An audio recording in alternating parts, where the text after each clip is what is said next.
എന്നത് ഇറാനികൾക്ക് വെറുമൊരു വാക്കല്ല. ശത്രു ഏത് വൻ ശക്തിയായാലും കൃത്യസമയത്ത് കടുത്ത ശാന്തതയോടെയും അതിലേറെ കൃത്യതയോടെയും നടപ്പാക്കേണ്ട ഒരു കടമയാണ്.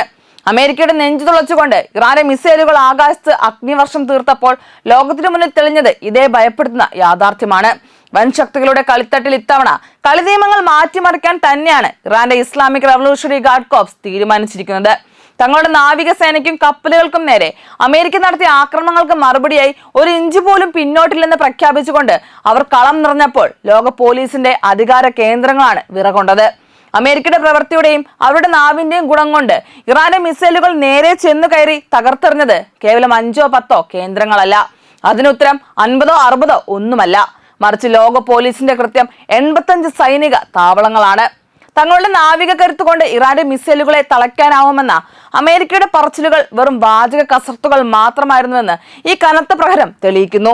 സാമ്രാജ്യത്തിന്റെ അഹങ്കാരവുമായി ഇറാനെ തൊടാൻ വന്നവർക്ക് സ്വന്തം താവളങ്ങൾ ഓരോന്നായി തകർന്നടിയുന്നത് നോക്കി നിൽക്കാനേ കഴിഞ്ഞുള്ളൂ. ഇതിന് വെറും ഒരു ആക്രമണമായോ തിരിച്ചടിയായോ മാത്രം കണ്ട് തള്ളിക്കളയാൻ അമേരിക്കയ്ക്ക് കഴിയില്ല.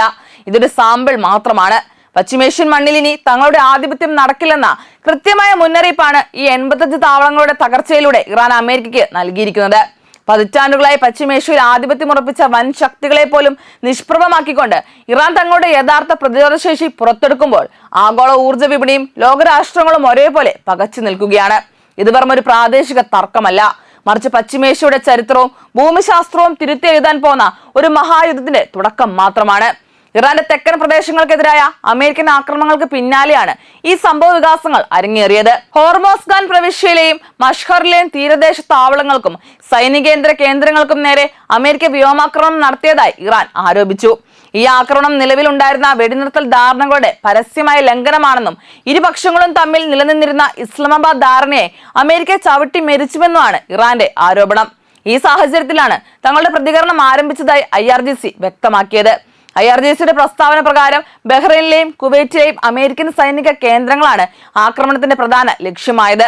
ബഹ്റൈനിലെ പോർട്ട് സൽമാൻ മേഖലയിലുള്ള അമേരിക്കൻ 5ാം നാവികസേനയുടെ പ്രവർത്തന മേഖലയും കുവൈറ്റിലെ അലി അൽ സലൈം വ്യോമത്താവളവും ഉൾപ്പെടെ നിരവധി അമേരിക്കൻ സൈനിക സൗകര്യങ്ങൾ മിസൈലുകളും ഡ്രോണുകളും ഉപയോഗിച്ച് ആക്രമിക്കപ്പെട്ടുവെന്നാണ് അവകാശവാദം. സംയുക്ത മിസൈൽ ഡ്രോൺ ഓപ്പറേഷനിലൂടെയാണ് ഈ ആക്രമണം നടത്തിയതെന്നും അമേരിക്കയുടെ നിരീക്ഷണ ആക്രമണ ശേഷിയുടെ പ്രധാന ഘടകമായ ഒരു MQ-9 ഡ്രോൺ വെടിവെച്ചിട്ടതായും IRGC അറിയിച്ചു. ഗൾഫ് മേഖലയിലെ അമേരിക്കൻ സൈനിക സാന്നിധ്യത്തിന്റെ ഹൃദയഭാഗമാണ് ബഹ്റൈനിലെ 5ാം നാവികസേനയുടെ ആസ്ഥാനം കണക്കാക്കപ്പെടുന്നത്.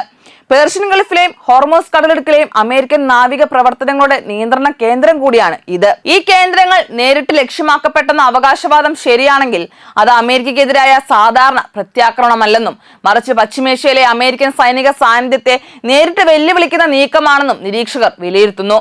ഈ സംഭവങ്ങളുടെ രാഷ്ട്രീയ പശ്ചാത്തലവും ശ്രദ്ധേയമാണ്. ഇറാന്റെ പരമോന്നത നേതാവായിരുന്ന ആയത്തുള്ള അലി ഖമേനിയുടെ വധവും തുടർന്ന് നടന്ന ശവസംസ്കാര ചടങ്ങുകളും ഇറാനിയൻ സമൂഹത്തെ വലിയ രീതിയിൽ സ്വാധീനിച്ചുവെന്നാണ് IRGC പറയുന്നത്. ടെഹ്റാനിലും ഗോമിലും തുടർന്ന് ഇറാഖിലെ നജാഫ്, കർബല തുടങ്ങിയ വിശുദ്ധ നഗരങ്ങളിലുമായി നടന്ന വിടവാങ്ങൽ ചടങ്ങുകളിൽ ലക്ഷക്കണക്കിന് ആളുകൾ പങ്കെടുത്തുവെന്നാണ് ഇറാന്റെ അവകാശവാദം. ഈ ജനപങ്കാളിത്തവും അതിന്റെ ആഗോള രാഷ്ട്രീയ പ്രതിഫലനവും മറച്ചുവെക്കാനാണ് അമേരിക്ക ആക്രമണങ്ങൾ നടത്തിയെന്നാണ് IRGCയുടെ നിലപാട്. അമേരിക്കൻ നടപടികൾ രാഷ്ട്രീയമായും തന്ത്രപരമായും പരാജയപ്പെട്ടുവെന്നാണ് ഇറാന്റെ വിലയിരുത്തൽ. ജനങ്ങളുടെ വികാരങ്ങളെ തകർക്കാനും ദേശീയ ഐക്യം ദുർബലപ്പെടുത്താനും ലക്ഷ്യമിട്ടുള്ള ശ്രമങ്ങൾ തിരിച്ചടിയായെന്നും മറിച്ച് രാജ്യത്തിനകത്തെ പ്രതിരോധ മനോഭാവം കൂടുതൽ ശക്തിപ്പെട്ടുവെന്നുമാണ് ഇറാനിയൻ വാദം. ദേശീയാഭിമാനത്തിന്റെയും മതപരമായ വികാരങ്ങളുടെയും പ്രതീകമായി മാറിയ നേതാവിന്റെ ശവസംസ്കാര ചടങ്ങുകൾ ലോകശ്രദ്ധ നേടിയതോടെ അമേരിക്കയ്ക്ക് രാഷ്ട്രീയ തിരിച്ചടി നേരിട്ടുവെന്നും അവർ പറയുന്നു. ഇതിനിടെ IRGC നാവികസേന മേധാവി നടത്തിയ പ്രസ്താവനകളും അന്താരാഷ്ട്ര ശ്രദ്ധ പിടിച്ചുപറ്റിയിട്ടുണ്ട്. അമേരിക്കയ്ക്കും ഇസ്രായേലിനും എതിരായ പ്രതികാരം അവസാനിച്ചിട്ടില്ലെന്നും അതിന്റെ തുടർച്ചയായ നടപടികൾ ഇനിയും ഉണ്ടാകുമെന്നാണ് അദ്ദേഹത്തിന്റെ മുന്നറിയിപ്പ്. രക്തസാക്ഷിത്വം വരിച്ച നേതാവിന്റെ പാത പിന്തുടരാൻ ഇറാന്റെ സായുധ സേന പ്രതിജ്ഞാബദ്ധമാണെന്നും രാജ്യത്തിന്റെ സുരക്ഷയും സ്വാതന്ത്ര്യം സംരക്ഷിക്കുന്നതിൽ യാതൊരു വിട്ടുവീഴ്ചയും ഉണ്ടാകില്ലെന്നും അദ്ദേഹം വ്യക്തമാക്കി. ഈ സാഹചര്യത്തിൽ ഏറ്റവും കൂടുതൽ ആശങ്ക ഉയരുന്നത് ഹോർമോസ് കടലിടുക്കിലെ സുരക്ഷയെക്കുറിച്ചാണ്. ലോകത്തിന്റെ എണ്ണ വ്യാപാരത്തിന്റെ വലിയൊരു പങ്ക് ഈ കടലിടുക്കിലൂടെയാണ് നടക്കുന്നത്. ഇവിടെ സംഘർഷം രൂക്ഷമാകുന്നത് ആഗോള എണ്ണ വിലയിലും വ്യാപാര പാതകളിലും വലിയ പ്രത്യാഘാതങ്ങൾ സൃഷ്ടിക്കാൻ ഇടയാകും. ഗൾഫ് മേഖലയിലെ അമേരിക്കൻ സൈനിക സാന്നിധ്യവും ഇറാന്റെ ഭൂമിശാസ്ത്രപരമായ സ്ഥാനവും കണക്കിലെടുക്കുമ്പോൾ ചെറിയൊരു ഏറ്റുമുട്ടൽ പോലും വലിയ പ്രാദേശിക യുദ്ധത്തിലേക്ക് വരാനുള്ള സാധ്യത തള്ളിക്കളയാനാവില്ല.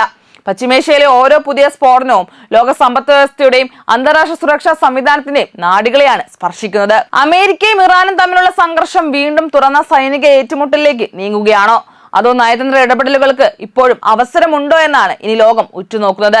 ചരിത്രം വീണ്ടും വീണ്ടും തെളിയിച്ച ഒരു സത്യമുണ്ട്: മിസൈലുകൾക്ക് നഗരങ്ങളെ തകർക്കാൻ കഴിയും, പക്ഷെ ഒരു ജനതയുടെ രാഷ്ട്രീയ മനോവീര്യത്തെയും നിലപാടിനെയും അത്ര എളുപ്പത്തിൽ ഒരു ശക്തിക്കും തകർക്കാൻ കഴിയില്ല. എന്തായാലും ഒരു കാര്യം മാത്രം വ്യക്തമാണ്: ഗൾഫിന്റെ ആകാശത്ത് മുഴങ്ങിയത് വെറും മിസൈലുകളുടെ ശബ്ദമല്ല, മറിച്ച് മാറിക്കൊണ്ടിരിക്കുന്ന ആഗോള ശക്തി സമവാക്യങ്ങളുടെ പ്രതിധ്വനിയായി മാറിയിരിക്കുന്നു അത്.